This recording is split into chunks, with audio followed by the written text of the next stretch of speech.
everyone, welcome to Small Business Minute to Win It. This week's topic is seller financing. Seller financing is probably one of the best kept secrets when it comes to the purchase and sale of small businesses. Potential buyers don't realize that a lot of small businesses have some sort of seller financing. Seller financing is nothing more than the seller agreeing to take a substantial down payment and then agreeing to receive the balance of the money over time, essentially financing the purchase. This does three things for the deal.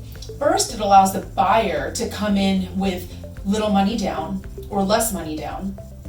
In some instances, it benefits the seller because they're able to get a higher price for their business versus oftentimes cash offers or cash buyers will ask to decrease the price of the business. And third, and really most importantly, it tells the buyer and other potential lending partners like the SBA that the seller is confident that the cash flows from the business will allow the buyer to pay back the balance of his note.